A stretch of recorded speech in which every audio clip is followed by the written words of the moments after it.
আসসালামু আলাইকুম। পলিটেকনিক ইনস্টিটিউটে তোমরা যারা ইতোমধ্যে ভর্তি হয়েছো প্রথম সেমিস্টারে, তোমাদের সবাইকে স্বাগতম জানাচ্ছি ম্যাথমেটিক্স 1 ক্লাসে। তোমাদের সকল টেকনোলজির, যারা যে টেকনোলজিতে চান্স পেয়েছো সব টেকনোলজিরই কিন্তু ম্যাথমেটিক্স 1 আছে, এবং এই ম্যাথমেটিক্স 1-এ প্রতি বছর প্রথম দিকে সিলেবাস না বোঝার কারণে অনেকেই বলতে পারো যে রেজাল্ট খারাপ করে ফেলে। কারণ হচ্ছে খুবই অল্প সময়। দেখো, তোমার সাথে তোমার যে এসএসসি দিছো একসাথে 2025 ব্যাচ, তোমার বন্ধুরা কিন্তু সেই এসএসসি সময় থেকে, তখন থেকে তারা এসএসসি শেষ হওয়ার সাথে থেকে তোমরা দেখেছো যে তারা কিন্তু প্রাইভেট পড়া শুরু করছে বা সিলেবাস নিয়ে বইটা না চড়া শুরু করছে। কিন্তু তোমরা দেখো, দীর্ঘদিন তোমরা কিন্তু পড়াশোনা থেকে বাইরে ছিলে বা অ্যাডমিশনের ভিতরে ছিলে। তো এখন তোমাদের সম্পূর্ণ নতুন একটা সিলেবাসের সাথে পরিচয় হতে যাচ্ছে, যার কারণে আবার এখানে সময়ও খুব কম। তোমার প্রথম সেমিস্টারের ক্লাস শুরু হবে 15 তারিখ থেকে, এবং সেমিস্টার ফাইনাল পরীক্ষা কিন্তু জানুয়ারি মাসেই হবে। অর্থাৎ দেখো কত অল্প সময়। এই অল্প সময় তোমাকে কিন্তু ম্যাথমেটিক্স 1, ফিজিক্স আছে, কেমিস্ট্রি আছে, অন্যান্য সাবজেক্ট আছে, টেকনিক্যাল, সব কিন্তু পড়া লাগবে। ঠিক আছে? সো তোমাদের একটু সতর্কতার সাথে এখন থেকে গুরুত্ব দিয়ে সাবজেক্টগুলো পড়তে হবে। যাই হোক, চলো তোমাদের জার্নি শুরু হচ্ছে আমার সাথে। আমি আব্দুল্লাহ বিন মুয়াজ, আমি এক্স ফরিদপুর পলিটেকনিক ইনস্টিটিউট, বর্তমানে হচ্ছে পেট্রো বাংলায় কর্মরত আছি। আর আমি মেকানিক্যাল ইঞ্জিনিয়ারিং এ হচ্ছে বিএসসি করতেছি এএমআই তে, এখনো শেষ হয়নি। যা হোক, চলো তাহলে আমরা শুরু করি। আচ্ছা, আজকে আমরা শিখবো হচ্ছে নির্ণায়ক। দেখো, তোমাদের ম্যাথমেটিক্স 1-এর যে সিলেবাসটা পুরোটাই কিন্তু তোমার ইন্টারের বা এইচএসসির যে তোমার হচ্ছে উচ্চতর গণিত আছে সেখানকারই বলতে পারো। অর্থাৎ উচ্চতর গণিত বইটাকে 3টা পার্ট করে, প্রথম সেমিস্টারে 1 পার্ট, সেকেন্ড সেমিস্টারে 1 পার্ট, থার্ড সেমিস্টারে 1 পার্ট, এভাবে পলিটেকনিক ইনস্টিটিউটে পড়ানো হয়। তো প্রথম পার্টে তোমাদের এক কথা বলতে পারো যে প্রথম সেমিস্টারে তোমাদের কিছু অংশ নিয়ে, তো চলো সেটা আমরা শুরু করি। তোমরা জাস্ট আমি যেগুলো বলবো একটু বুঝবা এবং নোট ডাউন করবা। ইনশাআল্লাহ সবাই তোমরা যারা ক্লাসগুলো ভালো করে বুঝবা তোমরা সবাই এ প্লাস পাবা ইনশাআল্লাহ। চলো আমরা প্রথমে নির্ণায়ক শিখে নেই। কি শিখবো আমরা? নির্ণায়ক। আমি একটু লিখি।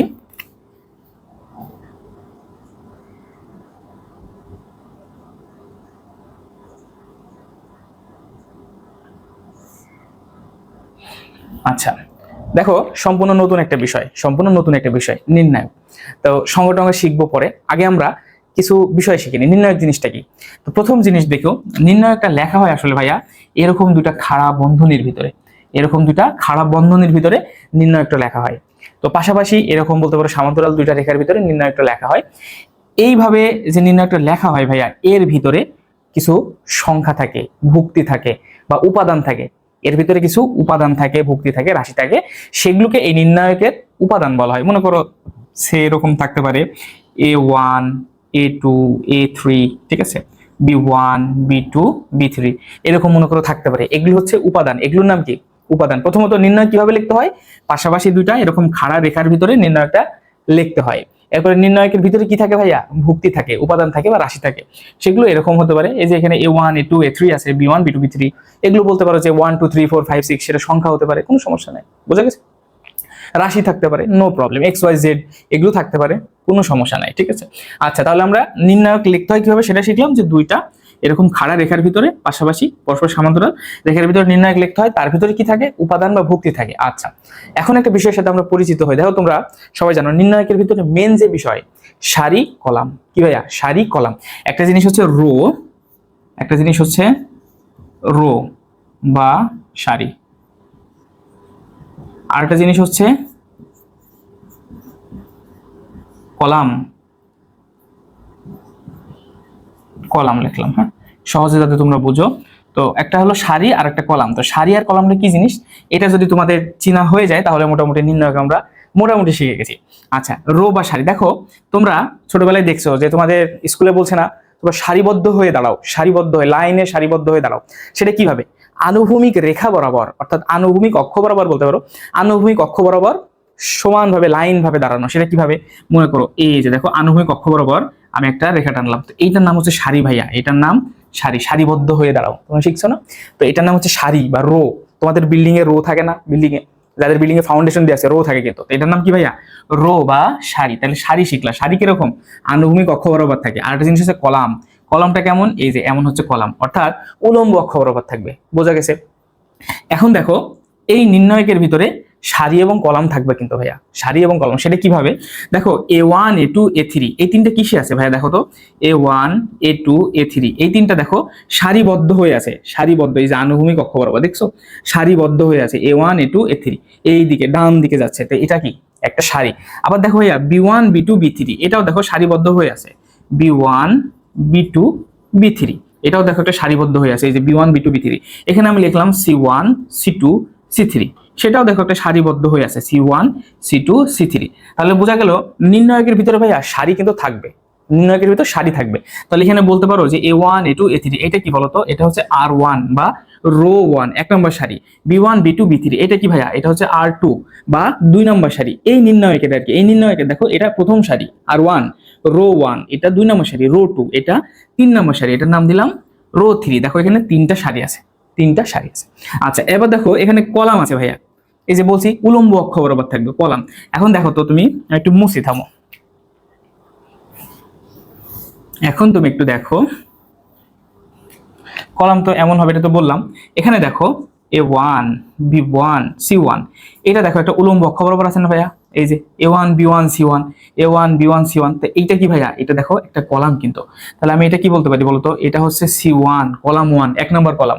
এক নম্বর কলাম কোন বরাবর, এই যে এই বরাবর খাড়া, দেখো A1 B1 C1 এটা হচ্ছে এক নম্বর কলাম। আবার দেখো এখানে আছে A2 B2 C2, এখানে আছে A2 B2 C2, এটাও একটা কলাম ভাইয়া, এটাও একটা কলাম।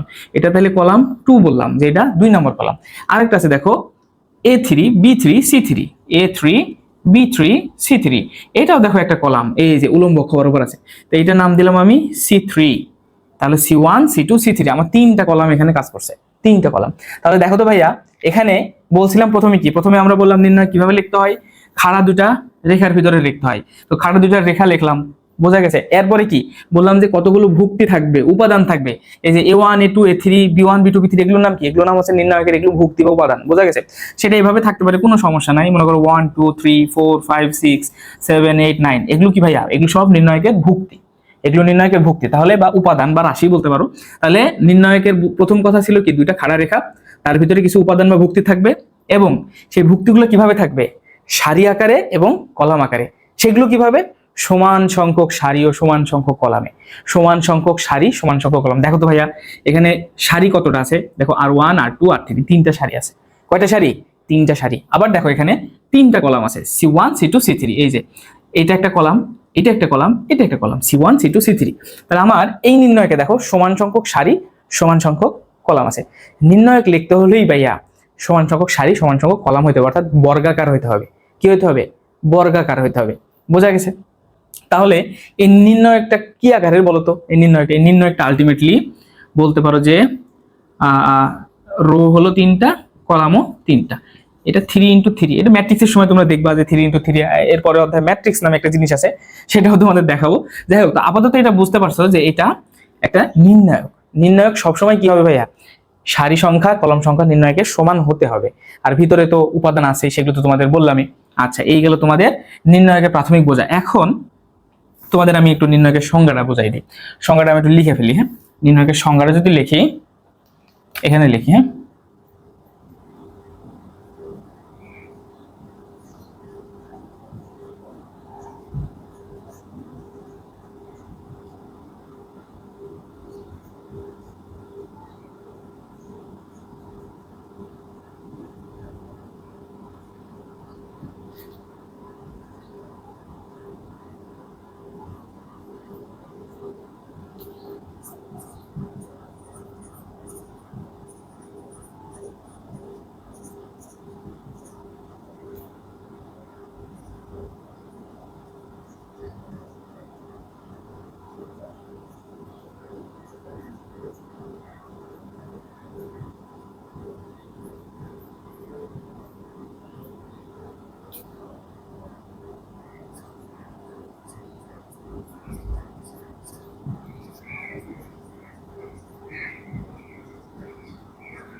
কি বললাম দেখো, বলছি কতগুলো রাশি বা ভুক্তি বা উপাদানকে, প্রথম কথা রাশি ভুক্তি উপাদান তোমাদের তো চিনাইলাম কোনগুলা, রাশি ভুক্তি উপাদান কোনগুলা, A1 A2 A3 এইগুলাকে, হ্যাঁ। কতগুলো রাশি বা ভুক্তি বা উপাদানকে খাড়া দুটি রেখার মধ্যে রেখে, দেখো খাড়া দুইটা রেখার মধ্যে রাখছি, সমান সংখ্যক কলাম ও সারিতে, সমান সংখ্যক কলাম ও সারি, দেখো সমান সংখ্যক কলাম, কলাম কয়টা 1 2 3, আবার সারি কয়টা 1 2 3, তিনটা কলাম তিনটা সারি, বর্গাকার উপায়ে সাজিয়ে, দেখো ভাইয়া এটা বর্গাকার উপায়ে সাজানো হয়েছে না, এখানেও তিনটা কলাম তিনটা সারি, তিনটা কলাম তিনটা সারি, বর্গাকার উপায়ে সাজিয়ে যে বিন্যাসটি পাওয়া যায় তাকে নির্ণায়ক বলে। বোঝা গেছে? এই হচ্ছে নির্ণায়কের সংজ্ঞা। এটা পলিটেকনিক ইনস্টিটিউটে তোমরা যারা পরীক্ষা দিবে ফার্স্ট সেমিস্টারে, তোমাদের হচ্ছে অতি সংক্ষিপ্ত কিছু প্রশ্ন আসবে, সেখানে এরকম আসবে নির্ণায়ক কাকে বলে, তখন কি এই সংজ্ঞাটা লিখে দিয়ে আসতে হবে, এটাতে 2 মার্ক পাবা। বোঝা গেছে? আর এই যে এখানে নির্ণায়ক দেখো আমি লিখছি, এটা একটা নির্ণায়ক।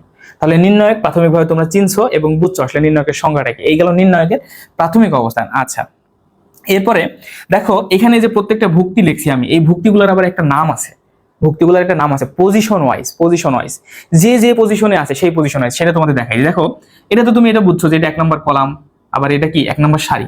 এখন আমি যদি এটা নির্ণায়ক লিখি, মনে করো আমি লিখলাম যে সাপোজ একটা নির্ণায়ক এখানে লিখতেছি, তো নির্ণায়কের প্রতিটা পজিশনের নাম আছে আমি বললাম। তো এই যে দেখো A1, এই A1 এর নামটা কি আলটিমেটলি ভাইয়া? A1 এর নামটা দেখো, A1 কোন জায়গায় আছে বলো তো? A1 কোন জায়গায়? দেখো এটা 1 নম্বর সারি বরাবর আছে, দেখো এটা 1 নম্বর সারি না, 1 নম্বর সারি বরাবর আছে, দেখো এই যে দেখো এটা 1 নম্বর সারি, 1 নম্বর সারি বরাবর আছে, তাই না? আবার দেখো A1 1 নম্বর কলাম বরাবরও আছে, এই যে কলাম 1, তাহলে এটার নাম কি ভাইয়া? এটার নাম হচ্ছে A11, A11, 11 হচ্ছে 1 নম্বর সারি 1 নম্বর কলাম, 1 নম্বর সারি 1 নম্বর কলাম। জাস্ট তোমাদের এটা মনে রাখার জন্য, A11 বলতে কি বোঝাচ্ছে? 1 নম্বর সারি 1 নম্বর কলাম। তারপরেরটা কি? এখানে A2 ছিল, তাই না আলটিমেটলি? তো এর অবস্থানটা দেখো তো কোন জায়গায়? দেখো 1 নম্বর সারি বরাবরই আছে না, এই যে A1 A2 A3, এটা তো 1 নম্বর সারি বরাবরই আছে, রো 1 বরাবরই আছে। কিন্তু A2 আবার কোন বরাবর? দেখো A2 কলাম 2 বরাবর, এই যে দেখো A2 2 নম্বর কলাম বরাবর, এই যে 2 নম্বর কলাম C2 বরাবর। দেখো তাহলে এটার অবস্থান কি? এটার অবস্থান হচ্ছে A12, A12, 12 মানে 1 নম্বর সারি 2 নম্বর কলাম, 1 নম্বর সারি 2 নম্বর কলাম। বোঝা গেছে?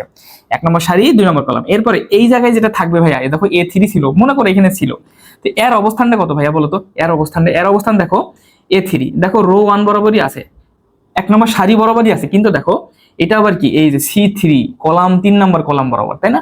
3 নম্বর কলাম বরাবর, এটার নাম ভাইয়া A13, A13 মানে কি 1 নম্বর সারি 3 নম্বর কলাম। কি বললাম? 1 নম্বর সারি 3 নম্বর কলাম।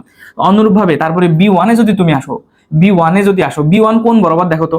B1 দেখো এই যে R2 2 নম্বর সারি বরাবর, আগে সারি তারপরে কলাম, ঠিক আছে? তো দেখো R2 বরাবর 2 নম্বর সারি বরাবর, তাহলে আর কোন কলাম বরাবর? B1 আবার দেখো 1 নম্বর কলাম বরাবর, এই যে C1 বরাবর, C1 বরাবর B আছে। তাহলে এখানে আমি লিখি B1 B2 B3, তাহলে B1 কোন বরাবর ভাইয়া? এখানে যদি আমি লিখি C1 C2 C3 R2 R3 লিখলাম, এখানে আমি লিখে দিই C1 C2 C3 আলটিমেটলি। তো দেখো এই যে B1টা কিন্তু 1 নম্বর কলাম বরাবর আছে, 2 নম্বর সারি বরাবর আছে, তাই না? তাহলে যেহেতু আগে সারি, তাহলে 2 নম্বর সারি 1 নম্বর কলাম, তাহলে এটার নাম কি হবে? এটার নাম হচ্ছে A21, 21 মানে 2 নম্বর সারি 1 নম্বর কলাম, 2 নম্বর সারি 1 নম্বর কলাম। তাহলে এইখানে যেটা হবে, মনে করো এই যে B2 ছিল আলটিমেটলি, মনে করো ওইটার অবস্থান কি হবে? A22, 2 নম্বর সারি 2 নম্বর কলাম। কেন? দেখো এই যে 2 নম্বর সারি, এটা তো 2 নম্বর সারি, এটা তো বুঝছো। B2 কোন বরাবর? এটা তো 2 নম্বর সারি বরাবরই, তাই না? এই যে R2 বরাবরই, তাই না? কিন্তু কলাম কোনটা ভাইয়া? দেখো 2 নম্বর কলাম, এই যে C2 বরাবর, C2 বরাবর, তাহলে 2 নম্বর সারি 2 নম্বর কলাম। তাহলে এখানকারটার নাম কত হবে? এখানকারটার নাম হবে A23, A23 কেন হলো ভাইয়া? 2 নম্বর সারি 3 নম্বর কলাম, 2 নম্বর সারি 3 নম্বর কলাম, এই যে দেখো B3 এটা ছিল 2 নম্বর সারি 3 নম্বর কলাম। তারপর এখানকারটার নাম কত হবে? এখানকারটার নাম হবে A31, 31 কেন হলো? 3 নম্বর সারি, দেখো এই যে C1 এটা কোন বরাবর ছিল? এই দেখো R3 বরাবর, তাহলে 3 নম্বর সারি 1 নম্বর কলাম, এটা তো আবার 1 নম্বর কলাম বরাবর, তাহলে এই জায়গাটার নাম কত হবে? A32, 3 নম্বর সারি 2 নম্বর কলাম, এই জায়গাটার নাম কত হবে? A33, 3 নম্বর সারি 3 নম্বর কলাম। তো এইটা দিয়ে প্রত্যেকটা ভুক্তির হচ্ছে অবস্থান বলতে পারো যে নির্ধারণ করে দেওয়া যায় যে আসলে কার কি অবস্থান। তোমাকে যদি বলি যে A22, তাহলে A22 বলে চোখ বুঝে তুমি বুঝবা 2 নম্বর সারি ও 2 নম্বর কলামের জায়গায় যে ভুক্তির আছে সেটাকে বোঝাচ্ছে, যে মানটা আছে, যে রাশিটা আছে, যে উপাদানটা আছে সেটাকে বোঝাচ্ছে। তোমাকে যদি আমি বলি ভাইয়া A13 কত বলো তো? A13 মনে করো আমি একটা নির্ণায়ক লিখলাম, একটা নির্ণায়ক এখানে যদি আমি লিখি, মনে করো একটা নির্ণায়ক লিখলাম যে মনে করো হচ্ছে 5 6 9 10 12 14 20 25, 29। এখন যদি তোমাকে আমি বলি যে এই নির্ণয়কের, মনে করো এটা ছিল এ নির্ণায়ক, হ্যাঁ এ নির্ণায়ক ছিল এটা, মানে এই নির্ণয়কটার নাম এ আলটিমেটলি। এখন যদি তোমাকে আমি বলি যে এই নির্ণয়কের এ 22 কত, কত 22, এ 22 সমান হোয়াট তোমাকে বের করতে বললাম, তাহলে এ 22 কে হবে বলো তো ভাইয়া? 2 নম্বর সারি 2 নম্বর কলাম, তাহলে কত? এই যে 12, এটা হলো এ 22।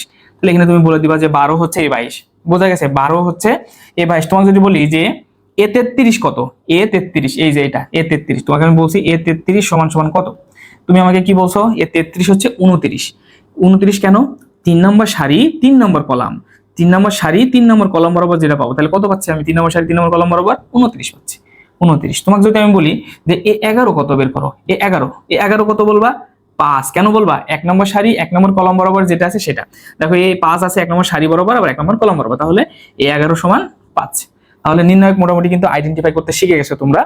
দেখো এই 11, 12, 13, 21, 22, 23, 31, 32, 33 এগুলো দিয়ে কি প্রত্যেকটা ভুক্তির অবস্থান কিন্তু তুমি শিখে গেছো, অবস্থান শিখে গেছো। আচ্ছা আমি তাহলে এটা একটু মুছে দেই, হ্যাঁ এটা একটু মুছে দেই।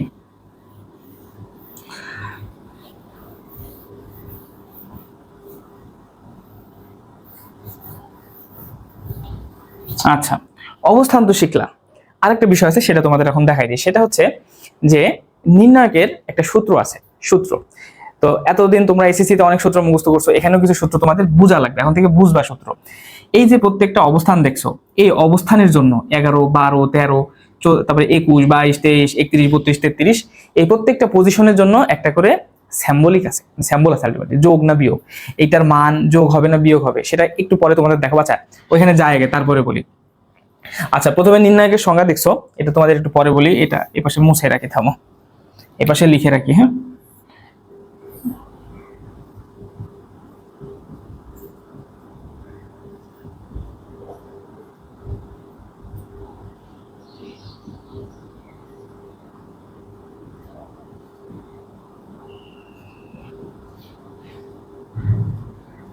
আচ্ছা এই ছিল আমাদের নির্ণায়কের আলটিমেটলি প্রত্যেকটা ভুক্তির অবস্থান। এখন আমরা শিখব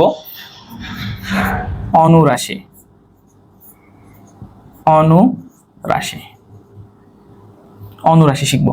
অনুরাশিটা কি জিনিস আগে আমি মুখে বলবো, তারপরে লিখবো। অনুরাশিটা হচ্ছে ভাইয়া কোনো একটি নির্ণায়কের যে কোনো একটা উপাদান, মনে করো একটা নির্ণায়ক, এটা একটা নির্ণায়ক তাই না, নির্ণায়কের যে কোনো একটা উপাদান বরাবর, ওই যে উপাদানটা তোমাকে সহগুণক বের করতে বলবে, সেই উপাদান বরাবর সারি ও কলাম বাদ দিয়ে বাকি নির্ণায়ক নিয়ে, বাকি যে ভুক্তিগুলো থাকে সেই ভুক্তি নিয়ে যে নির্ণায়কটি পাওয়া যায় তাকে ওই উপাদানের সহগুণক বলে।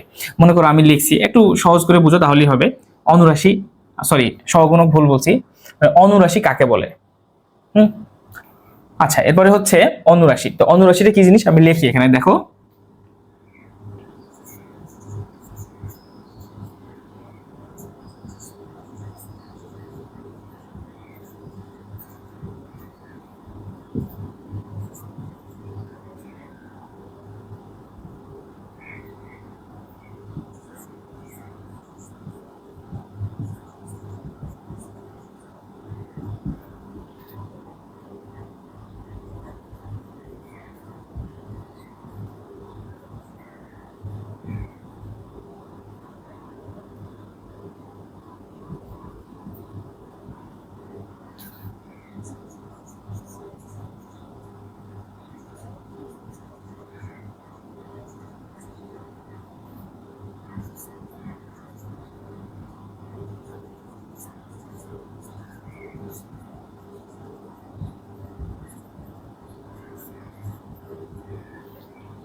আচ্ছা দেখো অনুরাশি কি জিনিস আমি লিখছি যে কোনো নির্ণায়কের ভুক্তি বরাবর সারি ও কলাম বাদ দিয়ে, যে কোনো একটা ভুক্তি হতে পারে, হ্যাঁ কোনো নির্ণায়কের কোনো একটা ভুক্তি বরাবর সারি ও কলাম বাদ দিয়ে বাকি উপাদান নিয়ে গঠিত নির্ণায়ককে ওই ভুক্তির অনুরাশি বলে, ওই ভুক্তির অনুরাশি বলে।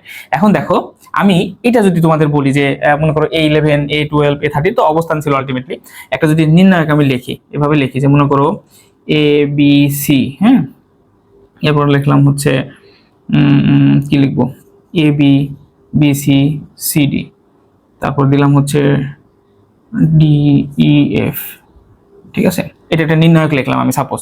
তো তোমাকে আমি বললাম যে এই নির্ণায়কের এ এর অনুরাশি বের করো। কার অনুরাশি? এর অনুরাশি। তো অনুরাশি জিনিসটা হচ্ছে যে কোন নির্ণায়কের ভুক্তি বরাবর। তো মনে করো যে ভুক্তিটা, তাহলে আমি এ বরাবর, হ্যাঁ এই ভুক্তি বরাবর সারি ও কলাম বাদ দিব, সারি ও কলাম বাদ দিব। তাহলে এ বরাবর তুমি সারি কলাম বাদ দাও তো ভাইয়া। এ বরাবর যদি সারি কলাম বাদ দাও, সরি থামো, এ বরাবর সারি কলাম বাদ দাও, তাহলে আমি এ বরাবর সারি, প্রথমে সারি বাদ দাও, তাহলে এটা এ বরাবর সারি, এ বরাবর সারি কে? এ বরাবর সারি এটা, তাই না? আর এ বরাবর কলাম কে বলো তো? এ বরাবর কলাম হচ্ছে এটা। তাহলে এ বরাবর সারি বাদ কলাম বাদ, বাকি যে দেখো বাকি উপাদান নিয়ে গঠিত নির্ণয়কে, বাকি উপাদান কে কে বলো তো? এই যে B C C D E F, এইটুকু হচ্ছে বাকি উপাদান। এখানে যে কোনো মান থাকতে পারে, যে কোনো মান থাকতে পারে, কোনো সমস্যা নাই। তাহলে বাকি উপাদান কোনটুক? এইটুক। এই উপাদান নিয়ে গঠিত নির্ণয়কে ওই ভুক্তির অনুরাশি বলে। তাহলে বাকি উপাদান নিয়ে গঠিত নির্ণয়ক, তাহলে বাকি উপাদান নিয়ে গঠিত নির্ণয়টা কেমন? এটা নির্ণয়ক দিয়ে দাও, বিসি সিডি ই এফ। বোঝা গেছে? তাহলে এই যে এ ভুক্তিটা ছিল, এর অনুরাশি কত ভাইয়া? এর অনুরাশি হচ্ছে এটা। বোঝা গেছে? এইটা হলো অনুরাশি, এর অনুরাশি এটা। তাহলে অনুরাশি বলতে কি বুঝলাম আমরা? যে ওই ভুক্তি বরাবর সারি কলাম বাদ দিয়ে দেবো, সারি কলাম বাদ দিয়ে বাকি যে ভুক্তিগুলো থাকবে সেগুলো দিয়ে যে নির্ণয়কের মানটা পাবো সেটা হচ্ছে সেগুলো বাদ দিয়ে যে নির্ণয়কটা পাবো সেটা হচ্ছে তোমার ওই ভুক্তির অনুরাশি। তাহলে এখানে এ ভুক্তির অনুরাশি কত? এ ভুক্তির অনুরাশি হচ্ছে এটা। ঠিক আছে, তাহলে এর অনুরাশি এটা। এখন তোমাকে যদি আমি বলি মনে করো একটা নির্ণয়ক এখানে লিখলাম, হ্যাঁ 3 5 10 2 6 9, তারপরে লিখলাম 1 2 3, 1 2 3। তোমাকে আমি বললাম যে এই নির্ণয়কের 3 এর অনুরাশি বের করো, অথবা বললাম যে সাপোজ তোমাকে বললাম আমি 5 এর অনুরাশি বের করো। কার অনুরাশি বের করতে বললাম?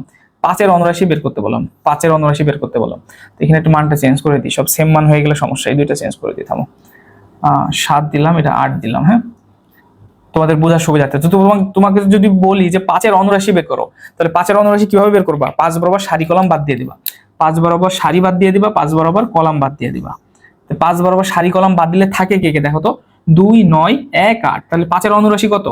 5 এর অনুরাশি হচ্ছে 2 9 1 8। এটা হচ্ছে 5 এর অনুরাশি, 2 9 5 8। কারণ এই 5 বরাবর সারি বাদ, 5 বরাবর কলাম বাদ, তাহলে বাকি যে টুক থাকবে, বাকি যে উপাদান থাকবে সেগুলো নিয়ে গঠিত নির্ণায়ক।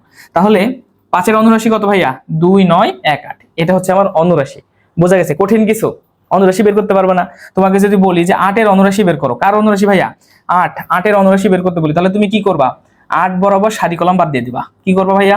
8 বরাবর সারি কলাম বাদ দিয়ে দিবা। 5 এর বলছিলাম, এবার বললাম যে 8 এর অনুরাশি বের করো, 8 এর অনুরাশি বের করো, 8 এর অনুরাশি। তাহলে 8 বরাবর সারি কলাম বাদ দিয়ে দাও তিনি, 8 বরাবর সারি বাদ দাও প্রথমে, এটা 8 বরাবর সারি, এটা বাদ, আর 8 বরাবর 8 বরাবর কলাম এটা, আর 8 বরাবর সারি হচ্ছে এটা। ঠিক আছে, তাহলে 8 বরাবর সারি কলাম যদি বাদ দিয়ে দিই তাহলে থাকে কে কে? 3 5 2 6। তাহলে 8 এর অনুরাশি কত? 8 এর অনুরাশি, তাহলে 8 এর অনুরাশি থাকে 3 5 2 6। বোঝা গেছে? এটা হচ্ছে 8 এর অনুরাশি, 8 এর অনুরাশি। বোঝা গেছে? অনুরূপভাবে তোমাকে যদি বলি যে 9 এর অনুরাশি কত, তাহলে 9 এর অনুরাশি কি হবে? 9 এর অনুরাশি যদি বের করতে বলি তাহলে কি লিখবো বলো তো?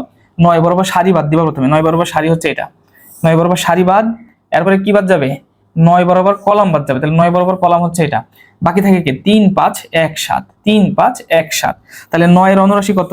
9 এর অনুরাশি 3 5 1 7। এই হচ্ছে তোমার অনুরাশি। খুবই সহজ, কিন্তু খুবই সহজ, জাস্ট একটু বুঝলেই হবে। তাহলে আমরা অনুরাশি শিখে গেছি, নির্ণয় কি শিখলাম? অনুরাশি শিখছি। আরেকটা জিনিস শিখবো আমরা, সহগুণক। কি শিখবো? সহগুণক। সহগুণক শিখার আগে তোমাদের ওই যে চিহ্ন শিখাইতে গেছিলাম সেটা একটু শিখাই নি আগে, তারপরে সহগুণক শিখবো। এটা মুছে ফেলি, হ্যাঁ। অনুরাশি শিখলে সহগুণক শিখে গেছো আলটিমেটলি, অনুরাশি শিখলে সহগুণক শিখে গেছো। জাস্ট শুধু একটু বললেই তোমাদের হবে, একটু বললেই তোমাদের হবে। আমি সংজ্ঞাটা এখানে লিখি, তারপরে তোমাদের ইয়ে করি, বলি আর কি।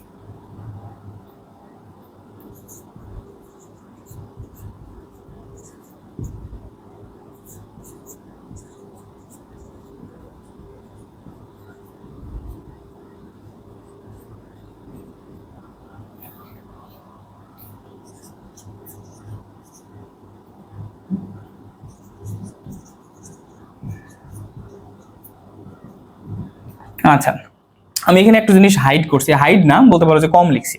যা শুধু এতটুকু বলছি যে অনুরাশির পূর্বে সরি বলছি যে অনুরাশির পূর্বে যথাযথ চিহ্ন বসিয়ে যে নির্ণয়টি পাওয়া যায় তাকে সহগুণক বলে। অনুরাশির পূর্বে যথাযথ চিহ্ন বসিয়ে যে নির্ণয়টি পাওয়া যায়। দেখো তুমি তো অনুরাশি এখানে শিখছিলে যে অনুরাশি কোন নির্ণয়কের ভুক্তি পর্ব সারি ও কলাম বাদ দিছিলা, তাহলে এখানে যদি সহগুণকের বেলায় বলি যে কার সহগুণক, কার সহগুণক, ওই যে অনুরাশির বেলায় তুমি যে ভুক্তির যে ভুক্তির অনুরাশি বের করছিলা, যে ভুক্তির অনুরাশি বের করছিলা, জাস্ট সহগুণকের বেলায় ওই ভুক্তির পূর্বে যদি যথাযথ চিহ্ন বসাই দাও, অর্থাৎ ওই ভুক্তির যে অনুরাশি তার পূর্বে যথাযথ চিহ্ন বসাই দাও, তাহলে সহগুণক পেয়ে যাব। অনুরাশির পূর্বে যথাযথ চিহ্ন বসিয়ে যে নির্ণয়টি পাওয়া যায় তাকে সহগুণক বলে, তাকে সহগুণক বলে। এখন দেখো ভাইয়া, তোমার যথাযথ চিহ্ন বসানোর নিয়মটা কি, তুমি কিভাবে যথাযথ চিহ্ন বসাবা সেটাই তোমাদের আমি দেখাতে চাচ্ছিলাম।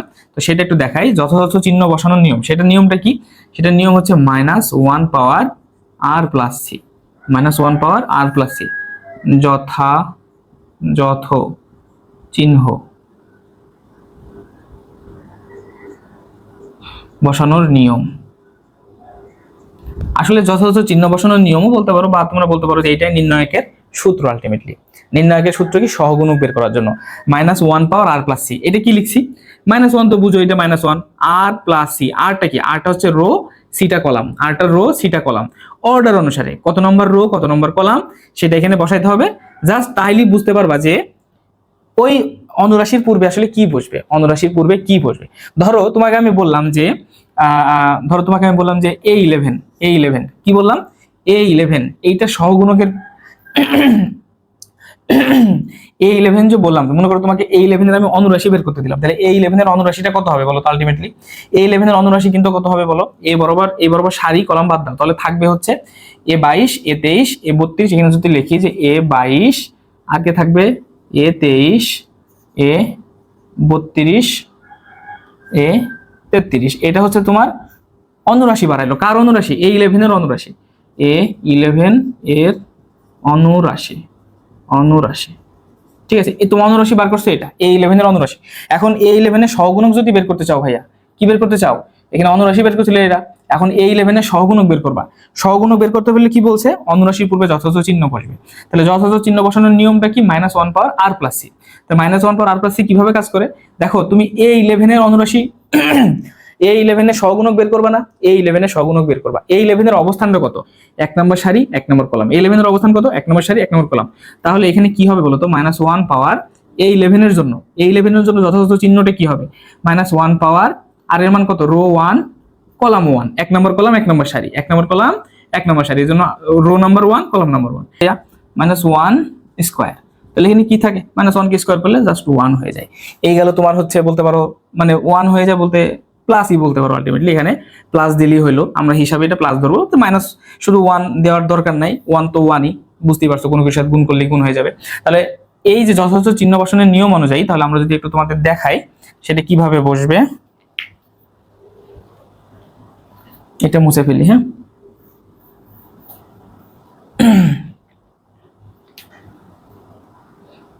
তাহলে প্রথমটা কি হলো? শুধু 1 হলো, তাই না? আলটিমেটলি আসলে 1 না, আমরা প্লাস না মাইনাস সেটা বোঝার জন্য নিয়ে আসছিলাম। তো দেখো আমি যদি এরকম লিখি, সহগুণকের জন্য কার পূর্বে যথাযথ চিহ্ন কত? তাহলে A11 এর জন্য কত হলো? -1 পাওয়ার আর প্লাস সি, এখানেও -1 পাওয়ার আর প্লাস সি, এখানেও -1 পাওয়ার আর প্লাস সি, এভাবে বসাও। তাহলে হিসাব করো তো, প্রথমটার জন্য কত হবে? -1 পাওয়ার আর প্লাস সি হলে A11 জন্য এটা +1 হবে, তাই না? তাই শুধু এখানে প্লাস দিয়ে দাও, প্লাস। বোঝা গেছে? এরপরে কি? এরপরে এটাও আছে, এগুলো মুছি, একই জিনিস বারবার আমি এখানে লিখি তাহলেই হবে। এরপরে A12 জন্য এখানে কি হবে? প্লাস হবে না মাইনাস হবে, সেটা এখান থেকে দেখবা। তাহলে -1 পাওয়ার এবার কত? A12, তাহলে 1 নম্বর সারি 2 নম্বর কলাম, এই যে 1 নম্বর সারি 2 নম্বর কলাম, তাহলে কত হবে বলো তো? এটার পাওয়ার হলো কিউব হয়ে গেল। -1 কে কিউব করলে কত হয়? -1 হয়, তাই না? -1 কে কিউব করলে -1 হয়, তাহলে এখানে মাইনাস দিয়ে দাও। ঠিক আছে, এরপরে A13 জন্য কত হবে বলো তো? 1 নম্বর সারি 3 নম্বর কলাম, 1 নম্বর সারি 3 নম্বর কলাম, তাহলে এই পাওয়ারটা কত হয়ে যাবে ভাইয়া? 3 আর 1 4, তাহলে -1 কে যদি -1 পাওয়ার 4 হয় তাহলে কত হবে? সেটাই শুধু 1 হবে, মানে প্লাস আলটিমেটলি। তাহলে এখানে প্লাস দিলাম। এরপরে A21, এটা যদি বের করো তাহলে এটা কি হবে বলো তো? 2 নম্বর সারি 1 নম্বর কলাম, তাহলে এই যে আর এর মান কত হবে? রো 2 নম্বর সারি, কলামের মান কত? কলামের মান 1, তাহলে 2 আর 1 3, তাহলে এখানে যদি 3 দিয়ে দাও তাহলে -1 পাওয়ার 3 হলে কত হবে? সেটা সেটা -1 হবে, বোঝা গেছে? তাহলে এখানে তুমি মাইনাস দিয়ে দাও, এরপরে তোমরা বুঝছো এরপরেরটা হবে প্লাস আলটিমেটলি, তারপরেরটা মাইনাস, তারপরেরটা হবে প্লাস মাইনাস প্লাস। সহজ না? আচ্ছা আমি একটা তোমাদের দেখাই দিলাম, জাস্ট তোমরা পরেগুলো বের করে নিবা। এতটুকু বুঝো যে যেটা প্লাস হবে এই এখানে যেটা প্লাস হবে তার পরেরটা মাইনাস হবে, বোঝা গেছে? ক্রমটা এরকম plus minus plus minus plus minus plus minus plus, ঠিক আছে? দেখো প্রত্যেকটা আলাদা আছে, এই প্লাসের পরে মাইনাস, এই প্লাসের পরে মাইনাস, এই মাইনাসের পরে প্লাস, প্লাসের পরে মাইনাস, বোঝা গেছে? এটা হচ্ছে তোমার সহগুণকের ক্ষেত্রে ব্যবহার হবে। তাহলে সহগুণকের ক্ষেত্রে ব্যবহার হলে কি হচ্ছে, অনুরাশির পূর্বে যথাযথ চিহ্ন বসিয়ে যে নির্ণয় একটি পাওয়া যায় তাকে সহগুণক বলে। তাহলে সহগুণক বলছে, তাহলে আমাকে যদি বলে যে A11 এর সহগুণক কত বের করো, কার সহগুণক ভাইয়া? A11 এর সহগুণক, তাহলে A11 এর সহগুণক কত পাবা? A22 sorry A22 A23 A32 A33, এটা কার সহগুণক? A11 এর সহগুণক, A11 এর সহগুণক। আগে কি আছে? প্লাস আছে, প্লাস দেওয়া যায় না দেওয়া, এই যে এখানকার প্লাস। তোমাকে যদি বলি ভাইয়া এখন A12 এর সহগুণক কত বের করো, কার সহগুণক? A12 এর সহগুণক বের করো, তাহলে কি লিখবা? A12 সহগুণক বের করতেছি। তাহলে A12 সহগুণক কিভাবে বের করবে? A বরাবর সারি কলাম বাদ দাও, আগে তুমি অনুরাশি বের করবা তারপরে সহগুণক যাব। আগে অনুরাশি বের করে নেবো, এই যে দেখো অনুরাশির পূর্বে যথাযথ চিহ্ন বসিয়ে যে নির্ণয় পাওয়া যায়। তাহলে সহগুণক বের করতে হলে আগে কি করতে হবে? অনুরাশি বের করতে হবে। তাহলে A12 এর অনুরাশি কত? A12 এর অনুরাশি A বরাবর সারি, A বরাবর সারি, A বরাবর কলাম বাদ দেয়, তাহলে থাকবে কে কে? A21 থাকবে, A23 থাকবে, A31 থাকবে, A33 থাকবে। কারণ কি? এই বরাবর সারি কলাম বাদ হয়ে গেছে, এই বরাবর এই যে কলাম বাদ হয়েছে, এই বরাবর সারি বাদ হয়েছে A12 বরাবর, তাহলে এইগুলো থাকে। তাহলে এখন A12 সমান কি লিখবা তুমি? A12, তাহলে এখানে নির্ণয় চিহ্ন দিলাম, A21 A23 A31 A33, ঠিক আছে? এটা হচ্ছে আমাদের A12 গেল, বোঝা গেছে? এখন এখানে কোন চিহ্নটা বসবে ভাইয়া? যথাযথ চিহ্ন বসাইতে হবে। যথাযথ চিহ্ন দেখো A12 জায়গায় যথাযথ চিহ্ন মাইনাস, এই 12 জায়গায় যথাযথ চিহ্ন মাইনাস, এখানে মাইনাস দিয়ে দিলাম। তোমরা আরেক ভাবেও করতে পারো যে এখানে 12 না দিয়ে ডাইরেক্ট লিখতে পারো -1 পাওয়ার আর প্লাস সি দিয়ে তারপরে হিসাব করে তোমরা লিখতে পারো। দেখো এই 12 জন্য কি হবে? আর এর মান, রো এর মান হচ্ছে 1, কলামের মান কত? কলামের মান 2, তাহলে -1 পাওয়ার কিউব মানে কি? -1, তাহলে এখানে শুধু মাইনাস দিলে হয়, 1 তো দিলেও যা না দিলেও তা, বুঝতে পারছো? এই গেল তোমাদের সহগুণক। সহগুণক খুবই গুরুত্বপূর্ণ, অনুরাশি সহগুণক যদি শিখে যাও, উপরেরটা মুছি, হ্যাঁ, অনুরাশি আর সহগুণক যদি শিখে যাও তাহলে হয়ে গেল। এখন তোমাকে আমি একটা মনে করো নির্ণায়ক দিলাম, যে মনে করো 1 2 3 4 5 6 7 8 9, তোমাকে আমি একটা নির্ণায়ক দিলাম, দিয়ে বললাম যে 9 এর সহগুণক বের করো। কার সহগুণক ভাইয়া? 9 এর সহগুণক। তাহলে 9 এর সহগুণক কত হবে বলো তো? 9 বরাবর সারি কলাম বাদ দাও, 9 বরাবর সারি এটা বাদ, 9 বরাবর কলাম এটা বাদ, তাহলে থাকে কি? 1 2 4 5, তাহলে 1 2 4 5, এটা হচ্ছে 9 এর অনুরাশি হলো। আর সহগুণক যেহেতু বের করতে বলছে, তাহলে 9 যেখানে আছে এখানে আমার চিহ্ন কি আছে ভাইয়া? যথাযথ চিহ্ন। তো 9 এর জায়গায় যথাযথ চিহ্ন কি আছে? এই যে প্লাস আছে। দেখো 9 এর অবস্থান কোন জায়গায় বলো তো? 9 এর অবস্থান 3 নাম্বার সারি 3 নাম্বার কলাম 33, তাহলে -1 পাওয়ার আর প্লাস সিউ যদি করো তাহলে -1 পাওয়ার কলাম নাম্বার, রো নাম্বার কত? 3 নাম্বার সারি, তাহলে 3, কলাম নাম্বার কত? 3 নাম্বার কলাম, প্লাস 3 3 3 6। তোমরা তো জানো যে -1 পাওয়ার জোড় কিছু হলে সেটা কি হয়ে যাবে? শুধু 1 হয়ে যাবে বা +1 হয়ে যাবে আলটিমেটলি। তাহলে এখানে কি কিছু বসবে? এখানে তুমি +1 দিলেও যা না দিলেও তা, এজন্য শুধু জাস্ট শুধু বলতে পারো যে শুধু 1 দিলেও যা না দিলেও তো আলটিমেটলি তো প্লাস, আমি আর কিছু দিলাম না, মাইনাস হলে এখানে দিলাম। এখন যদি তোমাকে আমি বলি যে কার বের করতে বলো? 6 এর মনে করো, বললাম 6 এর সহগুণক বের করো। কার? 6 এর সহগুণক বের করো, 6 এর সহগুণক বের করো। পারবা না বের করতে? কার বের করতে বলছি ভাইয়া? 6 এর সহগুণক। আচ্ছা 6 এর সহগুণক বের করতে বলছি, তাহলে 6 এর সহগুণক কিভাবে বের করবা? 6 বরাবর সারি কলাম বাদ দাও, তাহলে 6 বরাবর সারি হচ্ছে এটা, এটা 6 বরাবর সারি, এটা 6 বরাবর কলাম, তাহলে বাকি থাকলো কে? তাহলে 6 এর যদি তুমি এর সহগুণক, 6 এর সহগুণক বের করছি, তাহলে 6 এর সহগুণক এ বরাবর সারি কলাম বাদ দিয়ে থাকে কি? 1 2 7 8, তাহলে 1 2 7 8 লিখে ফেলো। আচ্ছা এবার আগে যথাযথ চিহ্ন বসাইতে হবে সহগুণকের জন্য। তাহলে 6 এর অবস্থানটা কত ভাইয়া? 6 এর অবস্থান দেখো 2 নাম্বার সারি 3 নাম্বার কলাম, 2 নাম্বার সারি 3 নাম্বার কলাম, মানে এটার অবস্থান আছে কি বলতো? A23, অবস্থান কি আছে? A23 আছে, 2 নাম্বার সারি 3 নাম্বার কলাম, তাহলে এটার জন্য চিহ্ন কি বসবে? -1 পাওয়ার আর প্লাস সি, তাহলে -1 পাওয়ার, রো এর মান কত? রো এর মান হলো 2, 2 নাম্বার সারি বরাবর আছে 6 আর 3 নাম্বার কলাম বরাবর আছে, তাহলে +3, তাহলে -1 পাওয়ার যদি 5 হয় তাহলে কি হবে ভাইয়া? -1 হবে, এখানে মাইনাস হবে, বুঝতে পারছো? তাহলে 6 এর অনুরাশি সহগুণক কত ভাইয়া? 6 এর সহগুণক মাইনাস এই যে এটা, এই নির্ণয়টা। বুঝতে পারছো? বুঝছো? এই গেল তোমার হচ্ছে সহগুণক। তো এই নির্ণয়কের বলতে পারো যে অনুরাশি সহগুণক বের করা শিখে গেলে তোমার মোটামুটি নির্ণয় কি শেষ হয়ে গেছে আলটিমেটলি। আর জাস্ট কিছু জিনিস তোমাদের একটু বুঝাই দিলেই হয়ে যাবে, কিভাবে কিভাবে কাজ করে সেগুলো তোমাদের একটু দেখাই দিলেই হবে ইনশাআল্লাহ। এরপরে চলো আমরা নির্ণায়কের ধর্ম শিখে নিই। কি শিখবো ভাইয়া? নির্ণায়কের ধর্ম, অর্থাৎ ও কিরকম আচরণ করে, ওর আচরণ শিখতেছো তুমি। তো আমি 1 নাম্বার ধর্ম লিখবো, তার আগে আমি একটা নির্ণায়ক এখানে লিখে রাখি। হ্যাঁ,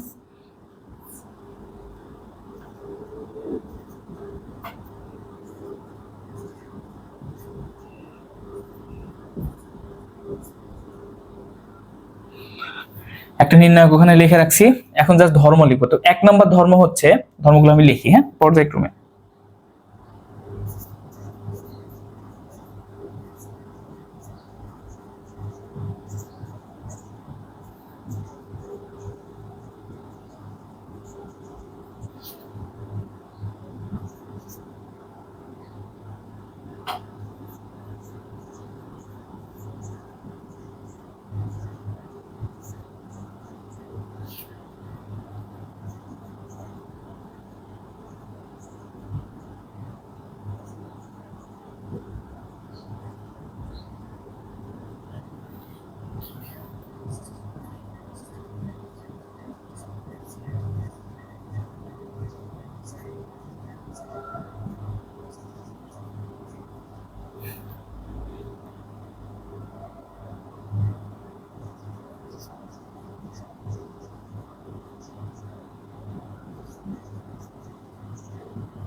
আচ্ছা, কি লিখলাম? কোন নির্ণায়কের পাশাপাশি দুটি সারি বা কলাম পরস্পর স্থান পরিবর্তন করলে নির্ণায়কের মান শুধুমাত্র বিপরীত চিহ্ন বিশিষ্ট হয়। মান শুধুমাত্র বিপরীত চিহ্ন বিশিষ্ট, অর্থাৎ মান পরিবর্তন হয় না। মান পরিবর্তন হয় না, খালি কি হয়? বিপরীত চিহ্ন বিশিষ্ট হয়। বিপরীত চিহ্ন বিশিষ্ট বলতে কেমন? দেখো, আমি যদি একটু দেখাই, যে মনে করো একটা নির্ণায়ক এখানে লিখলাম, হ্যাঁ, যে ডি সমান মনে করো A1 A2 A3, হ্যাঁ,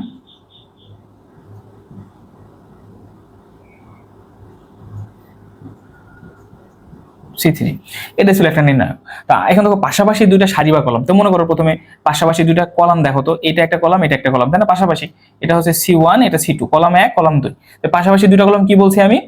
স্থান পরিবর্তন করবে, স্থান পরিবর্তন। তো মনে করো পরেরটা আমি স্থান পরিবর্তন করাই দিলাম, ডি প্রাইম, ডি প্রাইমে যাই স্থান পরিবর্তন করে দিলাম, অর্থাৎ কলাম 2 চলে আসবে কলাম 1 এর জায়গায়। তাহলে তুমি এখানে লেখো A2 B2 C2, A2 B2 C2, এটা কি ছিল? 2 নম্বর কলাম ছিল না?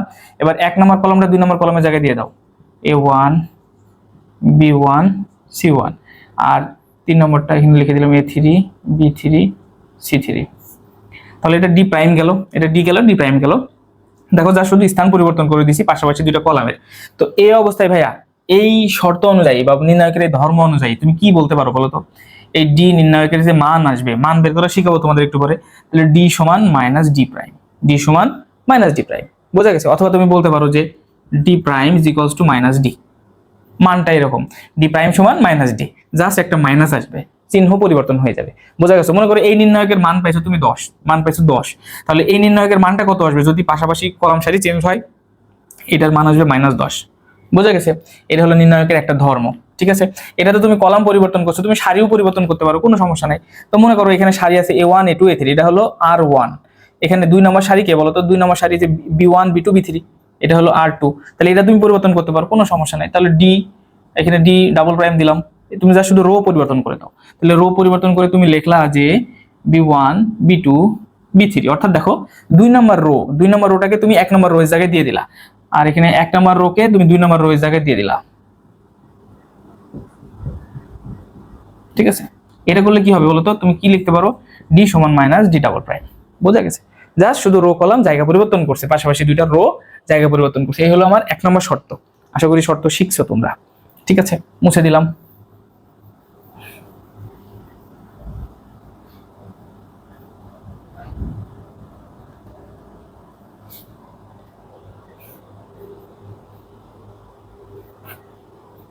2 নম্বর শর্ত,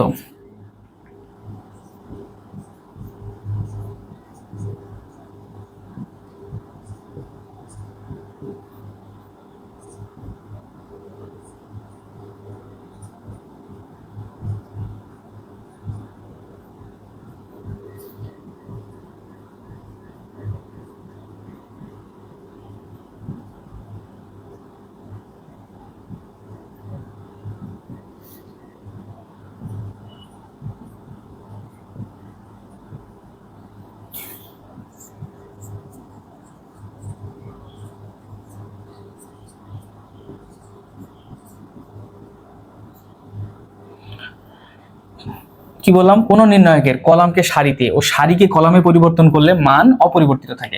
এখানে তো তুমি পাশাপাশি জাস্ট শুধু দুইটা কলামকে পরিবর্তন করছিলে, পাশাপাশি দুইটা কলাম বা দুইটা সারিকে, প্রথম শর্ত। দ্বিতীয় শর্ততে কোন নির্ণায়কের কলামকে সারিতে ও সারিকে কলামে পরিণত করলে, অর্থাৎ তিনটায় পরিবর্তন হয়ে যাবে। যেমন দেখো আমি তোমাদের দেখাই, তুমি এখানে ডি সমান একটা নির্ণায়ক লিখলাম যে A1 A2 A3 B1 B2 B3 C1 C2 C3, এটা একটা নির্ণায়ক ছিল। আর একটা নির্ণায়ক আমি লিখলাম কি পাশাপাশি লিখে এখানে ডি প্রাইম সমান সমান কি বললো, কোন নির্ণায়কের কলামকে সারিতে সারিকে কলামে, অথবা সারিকে কলামকে কলামকে সারিতে, যে কোনো একটা বললেই হলো। তাহলে 1 নম্বর কলাম সমান কি আছে ভাইয়া, দেখো কি বললো যে কোন নির্ণায়কের কলামকে সারিতে, দেখো 1 নম্বর কলাম যেটা আছে এই 1 নম্বর কলামকে 1 নম্বর সারি বানাই দিতে হবে।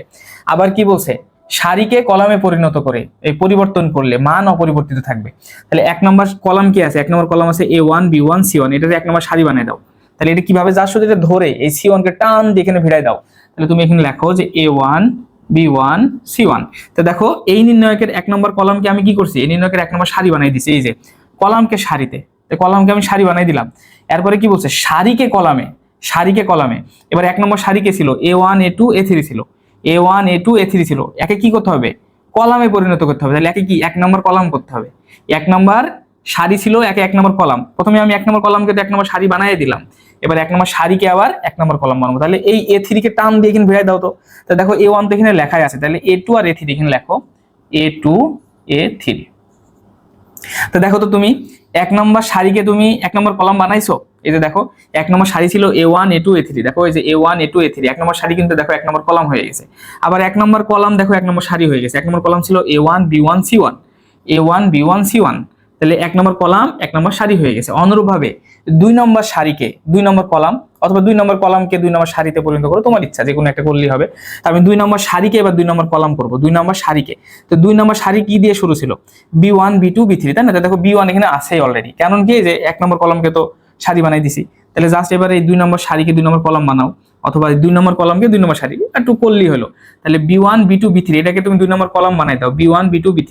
প্রথমে কি ছিল ভাইয়া, আমি বারবার বলতেছি, দেখো A1 A2 A3, 1 নম্বর সারিকে তুমি 1 নম্বর কলাম বানাই দিছো, এই যে A2 A1 A2 A3 বানাই দিছো। 1 নম্বর সারিকে 1 নম্বর কলাম বানাই দিছো। এবার 2 নম্বর সারিকে আমি এইটা মুছে দিলাম তোমাদের জন্য যদি কঠিন হয়ে যায়, একবারে সহজ করে দেখো। 1 নম্বর সারিকে 1 নম্বর কলাম বানাই দিছো A1 A2 A3। এবার 2 নম্বর সারিকে ছিল B1 B2 B3, এটাতে 2 নম্বর কলাম বানাই দাও। তাহলে B1 B2 B3। এবার 3 নম্বর সারিকে 3 নম্বর কলাম বানাই দাও, C1 C2 C3। দেখো হয়ে গেছে, দেখো হয়ে গেছে, কোনো সমস্যা নাই, একই জিনিস আসবে। আমি সারিকে কলাম বলছি, আবার মনে করো আমি এইখানকার যা লিখছিলাম কলামকে সারিতে, তাহলে 1 নম্বর কলামকে তুমি 1 নম্বর সারি বানাও, 1 নম্বর কলাম, এই যে A1 B1 C1, এটাতে 1 নম্বর সারি বানাই দিলাম, A1 B1 C1। 2 নম্বর 1 নম্বর কলামকে 1 নম্বর সারি বানাইছি, 2 নম্বর কলামকে 2 নম্বর সারি বানাও, তাহলে A2 B2 C2, A2 B2 C2। 3 নম্বর কলামকে 3 নম্বর সারি বানাও, A3 B3 C3। দেখো একই জিনিস আসছে, একই জিনিস, কলামকে সারি, সারিকে কলাম, জাস্ট জায়গা পরিবর্তন করে দিছো, বোঝা গেছে? দেখো জায়গা পরিবর্তন করে দিছো। তো জায়গা পরিবর্তন করে দিলে কি বলছে ভাইয়া, এই জায়গা পরিবর্তন করে দিলে বলছে মান অপরিবর্তিত থাকবে, মান পরিবর্তন হবে না, অর্থাৎ ডি সমান কি লেখা যাবে, ডি প্রাইম লেখা যাবে। বোঝা গেছে? এই গেল মনে করো সারিকে কলাম, কলামকে সারি, খুবই কিন্তু সিম্পল। 2 নম্বর শর্ত গেল। এরপর থার্ড শর্ত কি, থার্ড শর্ত এটা মুছে দিলাম, হ্যাঁ।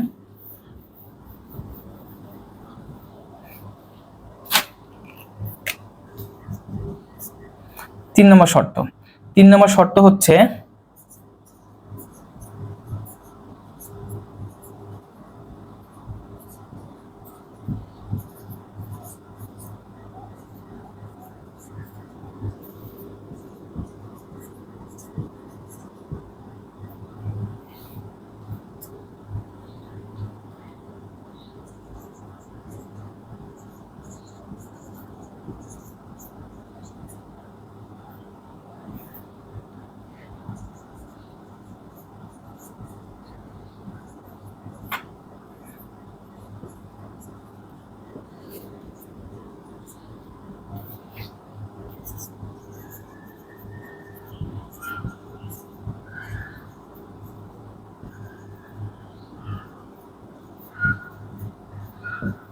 বলছে যে কোন নির্ণায়কের দুটি সারি বা কলামের মান একই হলে, কি বললো, কোন নির্ণায়কের দুটি সারি বা কলামের মান একই হলে বা ভুক্তিগুলো একই হলে নির্ণায়কের মান শূন্য হবে। ভালো করে বুঝো, কোন নির্ণায়কের দুটি সারি বা কলামের মান একই হলে ভুক্তিগুলো একই হলে নির্ণায়কের মান শূন্য হবে। তোমাদের এখনো তো আমি মান বের করাই শিখাইনি, মান বের করা শিখাবো। জাস্ট পয়েন্টগুলো মাথায় রাখবা, আমি একটু পরেই তোমাদের পয়েন্টগুলো লেখার পরে মান বের করা শিখাবো। তাহলে কোন নির্ণায়কের দুটি সারি বা দুটি কলামের মান যদি একই হয়, আমি একটা নির্ণায়ক লিখলাম ডি। হ্যাঁ, এখানে নির্ণায়কের মনে করো দুইটা সারি বা দুইটা কলাম, মনে করো এ বি সি লিখলাম, এ বি সি লিখলাম, এরপরে লিখলাম হচ্ছে মনে করো a square b d suppose, অথবা এটা মনে করো লিখলাম হচ্ছে suppose a square b square c square লিখলাম, আমার ইচ্ছা মতো লিখলাম। দেখো এই নির্ণয়কের, দেখো বলছি কোন নির্ণয়কের দুটি সারি বা কলাম মান একই হলে, দেখো দুটি সারি বা কলাম, দেখেন দুইটা সারি মান দেখো সেম, এ এ, এটাও দেখো A B C A B C, অর্থাৎ রো 1 আর রো 2 এই দুইটার মান কিন্তু দেখো ভুক্তিগুলো কিন্তু একই, ভুক্তিগুলো একই না, রো 1 এর 3টা ভুক্তি, রো 2 3টা ভুক্তি কিন্তু একই। তো এইরকম যদি থাকে তাহলে কি হবে, ওই নির্ণয়কের মান শূন্য হবে, নির্ণয়কের মান শূন্য হবে। কেন শূন্য হবে একটু পরে দেখাবো। আর একটা জিনিস কি, যে ভুক্তিগুলো যদি একই হয়, ভুক্তিগুলো একই হয় বলতে কেমন ভাইয়া, ডি সমান মনে করে দেওয়া আছে 1 1 1 1 1 1 সাপোজ, হ্যাঁ, এরপরে মনে করো 4 5 6 এরকম আছে। এরকমও যদি হয়, দেখো দুইটা ভুক্তি, দুইটা রো এর ভুক্তি, দেখো R1 R2, দেখো R1 এর সকল ভুক্তির মান কত 1, R2 সকল ভুক্তির মান 1, এই নির্ণায়কের মানও শূন্য, এই নির্ণায়কের মানও শূন্য। বোঝা গেছে, দুইটা সারি অথবা দুইটা কলাম। আবার মনে করো কলাম যদি বানাই দিই আমি, মনে করো এটা দিলাম এটা দিলাম সাপোজ, তো দেখো তো এখানে যে দুইটা কলাম দিলাম আমি ভাইয়া, একটা কলাম 1 নম্বর কলাম 2 নম্বর কলাম, দেখো দুই কলামের প্রত্যেকটা ভুক্তির মান 1, এটার মানও শূন্য, এটার মানও শূন্য। কেন শূন্য হচ্ছে একটু পরেই তোমাদের আমি দেখাই দিব, কোনো সমস্যা নেই, একটু পরেই দেখাই দিব। তাহলে 3 নাম্বার ধর্ম শিখে গেছো, এরপরে 4 নাম্বার ধর্মতে কি যাব,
আচ্ছা দেখো বলছি যে কোন নির্ণায়কের একটি কলাম বা সারির সাথে কোন সংখ্যা বা রাশি দ্বারা গুণ করা হলে ওই সংখ্যা দিয়ে পুরো নির্ণায়ককে গুণ করার সমতুল্য হবে।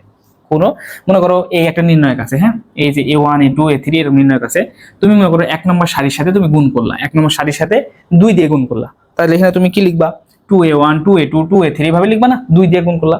এটার অর্থ হচ্ছে এই পুরা নির্ণয়কের সাথে 2 দিয়ে গুণ করা, পুরা নির্ণয়কের সাথে 2 দিয়ে গুণ করা, ঠিক আছে। আচ্ছা, 4 নাম্বার গেল রুলস। এরপরে রুলস হচ্ছে 5 নাম্বার রুলস।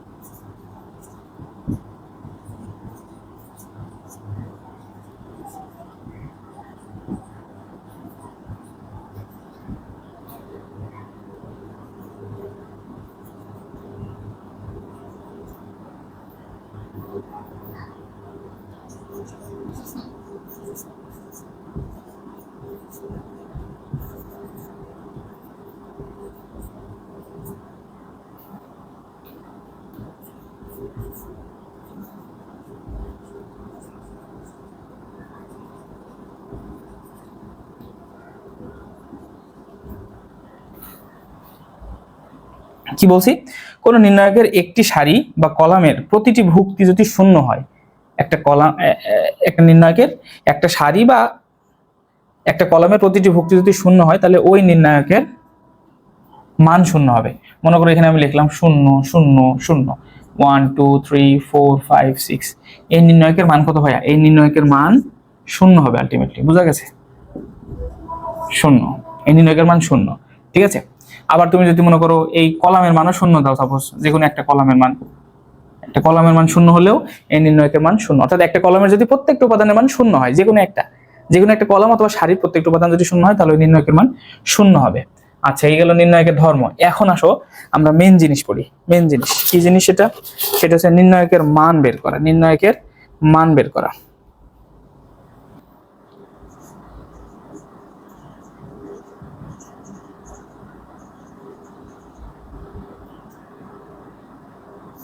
খুবই গুরুত্বপূর্ণ, বলতে পারো এতক্ষণ যা ক্লাস নিলাম তারই এটাই হলো সামারি বলতে পারো আলটিমেটলি। এটা শিখলে তোমার নির্ণায়ক মোটামুটি শেষ। হ্যাঁ,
দেখো জাস্ট সংজ্ঞাটা একবার দেখো, আমরা যখন অঙ্ক দেখবো তখন তো এমনি শিখে যাবা। কোন নির্ণায়কের যে কোনো একটি সারি বা কলামের প্রতিটি উপাদানের সহগুণককে ওই উপাদানের সাথে গুণ করে পরস্পর যোগ করলে নির্ণায়কের মান পাওয়া যায়। একটু কঠিন মনে হচ্ছে, জাস্ট একটু দেখো তাহলে তোমরা শিখে যাবা। মনে করো আমি একটা নির্ণায়ক লিখলাম এখানে A1 A2 A3, হ্যাঁ, B1 B2 B3 C1 C2 C3। তাহলে এই নির্ণায়কের মান বের করতে বললাম, মনে করো ডি। তাহলে এই নির্ণায়কের যদি মান বের করো তাহলে কি বললাম, কোন নির্ণায়কের যে কোনো একটি সারি বা কলামের, তাহলে আমি মনে করো যে কোনো একটা সারি বা কলাম বিবেচনা করলাম, সারি বা কলামের প্রতিটি উপাদানের সহগুণককে ওই উপাদানের সাথে গুণ করতে হবে আবার। তাহলে একটা সারি নিলাম, মনে করো এই সারিটাকে রো 1, এই R1 রো 1 এর কি করব, আমি প্রতিটি উপাদানের সহগুণক বের করব, সহগুণকের সাথে আবার ওই উপাদানের সাথে গুণ করে পরস্পর যোগ করব। আচ্ছা, মনে করো প্রথমে A1, তাহলে A1 এর সহগুণক বের করো। A1 এর সহগুণক কি হবে বলো তো? এ বরাবর সারি কলাম বাদ দাও, তাহলে এ বরাবর এই যে সারি কলাম বাদ দিলে থাকে B2 B3 C2 C3। তাহলে এখানে লেখো B2 B3 C2 C3। আচ্ছা, তাহলে আমি সহগুণক বের করতেছি। কি বের করতেছি? সহগুণক, A1 এর সহগুণক। তাহলে A1 এর সহগুণক এটা। এখন A1 এর সহগুণক বের করতে লিখি যথাযথ চিহ্ন বসাইতে হয় না ভাইয়া সহগুণকের জন্য? তাহলে সহগুণকের যথাযথ চিহ্ন সূত্রটা কি মনে আছে? Plus minus plus, minus plus minus, plus minus plus. এটা ছিল সহগুণকের চিহ্ন। তাহলে এই চিহ্ন অনুযায়ী এখানে কি বসবে বলো তো? A1 এর জায়গায় প্লাস বসবে। তাহলে প্লাস আমার দেওয়া আছে না দেওয়া তা, সেখানে শুধু কি বসে যাবে? A1 বসে যাবে। তাহলে A1 বসে দাও। কেন কেন A1 বসলো? এই যে কোনো নির্ণয়কে যে কোনো একটি সারি বা কলামের প্রতিটি উপাদানের সারি বা কলাম, আমি মনে করলাম যে এক নম্বর সারির আমি প্রতিটি উপাদানের সহগুণকে, তাহলে এক নম্বর সারির প্রতিটি উপাদানের সহগুণক বের করব। তাহলে প্রতিটি উপাদানের সহগুণক তো আমি A1 এর সহগুণক এটা বের করে ফেলছি। এবার বলছে সহগুণকে ওই উপাদানের সাথে গুণ করে। তো ওই উপাদান মানে কি? এই A1 এর সহগুণক বের করছি, এখন A1 এর সাথে গুণ করতে হবে। কার? A1 এর সহগুণক। তাহলে A1 এর সহগুণক এটা গুণ করে দিলাম, বোঝা গেছে? গুণ করে পরস্পর যোগ করলে তারপরের উপাদানের একটা A2, তাহলে A2 সহগুণকের সাথে যোগ করব, তাহলে যোগ দিলাম। এবার A2 সহগুণক কত বলো তো? A2 সহগুণক, A2 এর সহগুণক হচ্ছে এই বরাবর সারি কলাম বাদ দাও A2 বরাবর, তাহলে থাকে কি? B1 B3 C1 C3। এখানে লেখো B1 B3 C1 C3 লিখলাম, ভালো কথা লিখলাম। এখন গুণ করতে হবে কার? যার সহগুণক তার সাথে গুণ করবা। এবার A2 এর সাথে গুণ করে দিলাম, A2 এর সাথে। এখন A2 এর জায়গায় কি বসবে ভাইয়া? যথাযথ চিহ্ন। সহগুণক বের করতে হলে যথাযথ চিহ্ন বসে। চিহ্ন কি বসবে? দেখো A2 এর জায়গায় এই যে মাইনাস বসবে। কারণ কি? A2 এর মান কি? A2 এর মান হচ্ছে A12, এক নম্বর সারি 2 নম্বর কলাম। এক নম্বর সারি 2 নম্বর কলাম হলে কি হবে? -1 পাওয়ার r প্লাস c, ওই যে শিখাইছিলাম তোমাদের। তাহলে -1 পাওয়ার, রো এর মান কত? 1, কলামের মান 2। তাহলে এটি কি হবে? 2 এর আগে 3, -1 পাওয়ার কিউব সমান সমান কত? -1। আলটিমেটলি বুঝতে পারছো? এখানে মাইনাস হবে। তাহলে এখানে যদি মাইনাস হয় তাহলে A2 এর সাথে গুণ অবস্থায় একটা মাইনাস হবে। তাহলে A2 এর সাথে গুণ অবস্থায় মাইনাস হলে এখানে যদি আমি ব্র্যাকেটে একটা মাইনাস দিই, তাহলে এই মাইনাসে এই প্লাসে কি হবে বলো তো ভাইয়া? এই মাইনাসে প্লাস আলটিমেটলি মাইনাস হয়ে যাবে না? তাহলে এখানে একটা মাইনাস দিয়ে দাও, বোঝা গেছে? মাইনাস দিয়ে দিলাম। কেন? ওই যে A2 এর আগে এখানে মাইনাস বসবে, সূত্রের মাইনাস। আর আমরা যোগ করতে বলছিল, তাহলে যোগের সাথে মাইনাস গুণ দিলে কি হয়? প্লাস মাইনাসে মাইনাস। এরপরে A3, যেহেতু আমার বলছে যে পরস্পর যোগ করতে হবে, তো আমি যোগ তো বসাচ্ছি ভালো মনে, কিন্তু সূত্র অনুযায়ী মনে করো মাইনাস বসে যাচ্ছে, বসলে আমার কিছু করার নাই। আচ্ছা, এবার A3 সহগুণক কত বলো তো? A3 সহগুণক, A3 সহগুণক হচ্ছে A3 বরাবর সারি কলাম বাদ দিতে হবে। তো A3 বরাবর সারি তো দেখাই আছে, জাস্ট কলাম বাদ দাও। তাহলে থাকে কি? B1 B2 C1 C2। তাহলে এখানে লেখো B1 B2 C1 C2 লিখলাম, বোঝা গেছে? লিখলাম। এখন এখানে কি চিহ্ন বসবে বলো তো? এই যে দেখো এইখানে A3 এর অবস্থান হচ্ছে এখানে, এই যে A13, এটার অবস্থান A13, তাহলে -1 পাওয়ার r প্লাস c। তাহলে এখানে কি হবে ভাইয়া বলো তো? -1 পাওয়ার, রো এর মান হচ্ছে এক নম্বর রো, কলামের মান হলো 3, তাহলে 3 এর আগে 4, তাহলে -1 পাওয়ার 4 মানে কত? 1, বোঝা গেছে? তাহলে এখানে কি বসবে? প্লাস বসবে আলটিমেটলি। 1 বলতে ওই প্লাসই বোঝাচ্ছি আমি, কারণ হচ্ছে আমার মেন কাহিনী হচ্ছে প্লাস না মাইনাস সেটা নিয়ে, ঠিক আছে? তাহলে এখানে যদি আমি প্লাস বসাই তাহলে A3 বসাই দাও। A3 যেহেতু গুণ করতে হবে, যার সহগুণক তার সাথে আবার তার সহগুণকে গুণ করতে হবে। এই যে সহগুণকে ওই উপাদানের সাথে গুণ করে, তাহলে উপাদান ছিল A3 সহগুণক হচ্ছে এটা, এর সাথে A3 গুণ করে দিলাম। আর সূত্র অনুযায়ী আমার একটা কি বসবে? এখানে প্লাস বসবে, প্লাসে প্লাসে প্লাস। এই হচ্ছে আমার মান বের করা গেল, প্রাথমিকভাবে সূত্রটা গেল। এরপরে কাজটা কি? এরপরে কাজটা তোমরা দেখাই দিই। এরপরে কাজটা দেখলে তোমরা শিখে যাবে। তাহলে A1 এখানে রেখে দাও। এখন নির্ণায়কের আমরা মেন কাহিনীতে মান বের করতে শিখছি। নির্ণায়কের মান বের করার জন্য তোমাদের একটা জিনিস বলি, যে নির্ণায়কের মান বের করতে হচ্ছে প্রথমে দুটো জিনিস বুঝো। এখানে দেখো তোমরা একটা জিনিস শিখছো, এসএসসি তে দেখছো, এরকম যদি একটা রেক্টেঙ্গুলার শেপ দেখো তুমি, আয়তক্ষেত্র, এর কি এই যে একটা কর্ণ আর একটা কর্ণ, দুইটা কর্ণ আছে, তাই না? দুইটা কর্ণ আছে। তো এই দুইটা কর্ণের ভিতরে ভাইয়া এই কর্ণটার নাম হচ্ছে মুখ্য কর্ণ। এই নির্ণায়কের ক্ষেত্রে এইটা হচ্ছে মুখ্য কর্ণ, এটা মুখ্য কর্ণ, আর এটা গৌণ কর্ণ। এটা মুখ্য কর্ণ, এটা গৌণ কর্ণ। তো আমরা প্রথমে হিসাব করব মুখ্য কর্ণ বরাবর। কোন বরাবর হিসাব করব? মুখ্য কর্ণ বরাবর। আচ্ছা, প্রথমে লিখবা কি? মুখ্য কর্ণদ্বয়ের গুণফল। ভালো করে বুঝো, মুখ্য কর্ণদ্বয়ের গুণফল। এই যে মুখ্য কর্ণকে B2 আর C2 এই বরাবর যেটা, এটা হলো মুখ্য কর্ণ। মুখ্য কর্ণদ্বয়ের গুণফল, তাহলে B2 C3 মুখ্য কর্ণদ্বয়ের গুণফল, মুখ্য কর্ণ বরাবর যে মানগুলো থাকবে তার গুণফল। মুখ্য কর্ণ বরাবর মানের গুণফল হলো B2 C3। সূত্রের মাইনাস, কিসের মাইনাস ভাইয়া? সূত্রের মাইনাস গৌণ কর্ণ বরাবর যে মান থাকবে তার গুণফল। তো গৌণ কর্ণ বরাবর কে কে আছে? গৌণ কর্ণ বরাবর আছে C2 B3, তাহলে লেখো C2 B3, বোঝা গেছে? বুঝছো? মুখ্য কর্ণ বরাবর যে মান থাকবে তাদের গুণফল দেখো B2 C3 মাইনাস গৌণ কর্ণ বরাবর যা থাকবে তাদের গুণফল, তাহলে C2 B3, যে মাইনাস সূত্রের মাইনাস C2 B3, এই মাইনাস এখানে বসায় দাও। A2 ইনটু মুখ্য কর্ণকে B1 C3, তাই এখানে লেখো B1 C3, সূত্রের মাইনাস গৌণ কর্ণকে C1 B3, তাহলে C1 B3 প্লাস এখানে A3 থাকলো, মুখ্য কর্ণ কে ভাইয়া B1 C2, তাহলে B1 C2, এরপরে মাইনাস গৌণ কর্ণ কে C1 B2, তাহলে C1 B2। এই গেল আমার নির্ণায়কের বলতে পারো মান বের করার জন্য যে কাজ, সেই কাজটা টোটাল এখানে করা হয়ে গেছে। মনে করো একটা নির্ণায়ক এখানে লিখলাম যে 1 2 3 4 5 6 7 8 9, এই নির্ণায়কের মান বের করতে বললাম, তাহলে মান বের করবা না? পারবা না? পারবা। কিভাবে বের করবা? যে কোনো একটা সারি বা কলামের, এই যে দেখো যে কোনো একটা সারি, মনে করো এই সারির যে কোনো একটা সারি বা কলামের প্রতিটি উপাদানে সহগুণক বের করো। তাহলে এক গুণ অবস্থায় আছে তাই না, তাহলে একের তুমি সহগুণক বের করে ফেলো এক বরাবর, তাহলে এক বরাবর সারি কলাম বাদ দিয়ে দাও, এক বরাবর সারি কলাম বাদ। আর একের জায়গায় কি আছে বলো তো? ওই যে যথাযথ চিহ্ন, plus minus plus, minus plus minus, plus minus plus, এই যে যথাযথ চিহ্ন, তাহলে একের জায়গায় প্লাস আছে, এই জন্য আমার কিছু দেওয়ার দরকার নাই, তাহলে এখানে এক দিয়ে দিলাম। আর এর সাথে কি কি কি থাকে বলো তো? থাকে হচ্ছে 5 6 8 9, এক বরাবর সারি কলাম বাদ দিলে 5 6 8 9 থাকে, বোঝা গেছে? এরপরে সূত্রের মাইনাস দিয়ে দিলাম। কেন সূত্রের মাইনাস দিলাম? আসলে হবে এখানে প্লাস, এরপরে মাইনাস আসবে, কিভাবে সেটা দেখাচ্ছি। 2 বরাবর সহগুণক বের করো, 2 এর সহগুণক, 2 বরাবর কলাম সারি বাদ দিয়ে দাও, তাহলে থাকে কি 4 6 7 9, তাহলে 4 6 7 9 লিখে ফেললাম, ঠিক আছে? 2 দিয়ে গুণ হয়ে যাবে। এখন 2 এর জায়গায় কি বসবে ভাইয়া? এই যে দেখো মাইনাস বসবে, তাহলে এখানে আসলে বসার কথা ছিল -2, তাহলে এই -2 সাথে কিন্তু এই প্লাস গুণ অবস্থায় আছে, তাহলে প্লাসে মাইনাসে কত হবে? মাইনাস হবে, বোঝা গেছে? প্লাসে মাইনাসে মাইনাস, তাহলে -2 এখানে বসাই দাও, -2 বসাইলাম।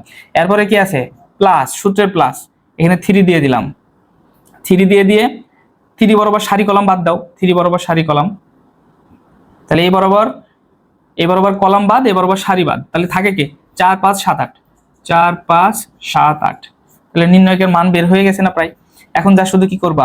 1 গুণন 5 নাম 45, 45, এই যে মুখ্য কর্ণ বরাবর সংখ্যাদ্বয়ের গুণফল মাইনাস গৌণ কর্ণদ্বয়ের সংখ্যাদ্বয়ের গুণফল, তাহলে -6 আসতে 48, ঠিক আছে? এরপরে -2 ইনটু এখানে কত থাকে বলো তো? 4 নাম 36, সূত্রের মাইনাস 6 7 42, প্লাস 3 ইনটু এখানে কত থাকে বলো তো? 4 আসতে 32 মাইনাস 5 7 35, তাহলে কিন্তু তুমি মান আলটিমেটলি বের করে ফেলতে পারতেছো। এখন যা শুধু যোগ বিয়োগ করলে কিন্তু মান বেড়ে যাবে, তাহলে মান বের করা শিখে গেছো না? এভাবে নির্ণায়কের মান বের করতে হবে, ঠিক আছে? তাহলে আমরা নির্ণায়কের মান বের করা কিন্তু শিখেছি। এখন আমরা যে কয়েকটা নিয়ম শিখছিলাম, ওই যে নির্ণায়কের ধর্ম, তার প্রথম ধর্মতে বলছিলাম যে পাশাপাশি দুইটা সারি বা কলাম যদি জায়গা পরিবর্তন করে, তাহলে তাদের মানের পরিবর্তন হয় না। কিসের পরিবর্তন হয় বলছিলাম? চিহ্নের পরিবর্তন হয়, যা শুধু চিহ্নের পরিবর্তন হয়। সেটা তো গেল, সমস্যা নাই আমাদের কোনো। তো সেটাও আমরা দেখবো। দেখো মনে করো আমরা যদি ছোট একটা নির্ণায়ক লিখি, ছোট মনে করো লিখলাম 6 7 8 9, এটা একটা নির্ণায়ক সাপোজ। তো এই নির্ণায়কের সারি বুঝতেই পারছো যে দুইটা কলাম দুইটা সারি, নির্ণায়কের দুইটা কলাম দুইটা সারি। তো প্রথম রুলস অনুযায়ী এই নির্ণায়কের সারি কলামের তুমি জায়গা পরিবর্তন করে দাও। তো এইটার মানটাকে দেখো, এটার মান কত আসে? এটার মান কত আসবে বলো তো? 6 নাম কত? 6 নাম হচ্ছে 54 মাইনাস 27 56, তাহলে কত হবে আলটিমেটলি এটার মান? -2। এখন এটার এই দেখো 1 নম্বর কলাম হচ্ছে C1, এটা হচ্ছে C2, এই দুটো জায়গা পরিবর্তন করে দাও। তো জায়গা পরিবর্তন করে দিব, তো C2 কে C1 এর জায়গায় লেখো, 7 9 6 8, জায়গা পরিবর্তন করে দিলাম, তাহলে কি থাকে দেখো তো? 27 56 আর 6 নাম 54, তাহলে জায়গা পরিবর্তন করে দিলে দেখো মান কত হয়ে গেল? 2 হয়ে গেছে। তাহলে মান কি হয়েছে দেখো? যা শুধু চিহ্নের পরিবর্তন হয়েছে। মান কি হয়েছে ভাইয়া? চিহ্ন পরিবর্তন হয়েছে, আর কিন্তু কোনো কিছু হয় না। চিহ্ন পরিবর্তন করে দিলা, ওকে? বুঝতে পারছো আশা করি।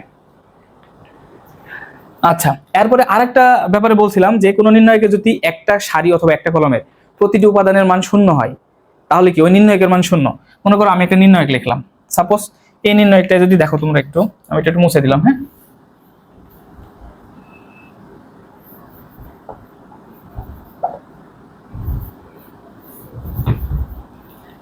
মনে করো 0 0 0, তো তোমাকে যদি বলি নির্ণায়কের মান বের করো, মান বের করলে কি হবে বলো তো? আলটিমেটলি এই 0 সহগুণক মানে 0 ইন্টু সামথিং, তারপরে কি plus 0 into something plus 0 into something, এই তো হবে আলটিমেটলি।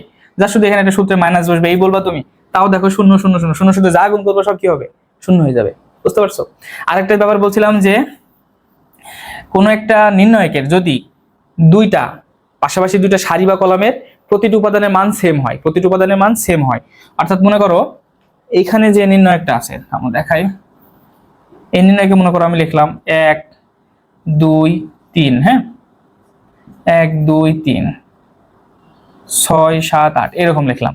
তো আমি বলছিলাম যে যদি দুইটা, মানে একটা শর্ত ছিল যে একটা নির্ণয়কের দুইটা কলাম অথবা যে কোনো দুইটা কলাম অথবা সারির মান যদি একই হয়, অর্থাৎ ভুক্তি যদি একই হয়, তাহলে ওই নির্ণয়কের মান শূন্য হবে। তো এখানে দেখো দুইটা ভুক্তি, কিন্তু এক নম্বর সারি R1 আর R2, দুইটার মান দেখো সেম, আলটিমেটলি দুইটার মান সেম না? তো দুইটার মান যদি এরকম সেম হয় তাহলে এই নির্ণয়কের মান শূন্য হবে। এই নির্ণয়কের মান কত হবে? শূন্য হবে। শূন্য কিভাবে হবে যা শুধু তোমরা একটু হিসাব করো তাহলেই পেয়ে যাবা। এখানে নির্ণয়কের যোগ বিয়োগ করা যায়, নির্ণয়কের ভিতরে এর অভ্যন্তরীণ যোগ বিয়োগ করা যায়। সেটা কিভাবে? এক নম্বর রো থেকে 2 নম্বর রো বিয়োগ করা যায়, বোঝা গেছে? এক নম্বর রো থেকে 2 নম্বর রো, তুমি এক নম্বর রো থেকে 2 নম্বর রো বিয়োগ দাও ভাইয়া, এক নম্বর রো থেকে 2 নম্বর রো বিয়োগ দাও। তাহলে এক নম্বর রো থেকে 2 নম্বর রো বিয়োগ দিলে কত থাকে? 1 - 1।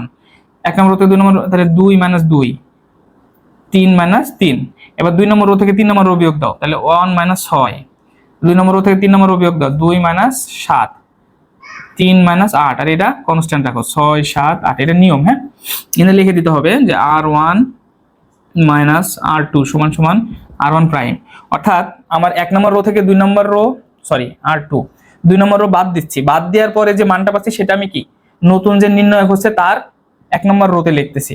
অনুরূপভাবে আরেকটা কি করতেছি বলতো, R2 - R3 সমান সমান R2 প্রাইম।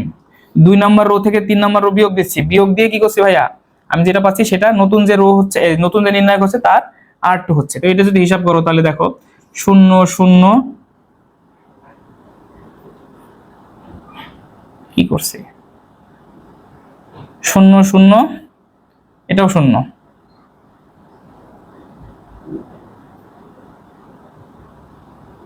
0, 3 - 3 সমান তো 0 আলটিমেটলি। এরপরে দেখো 1 মাইনাস,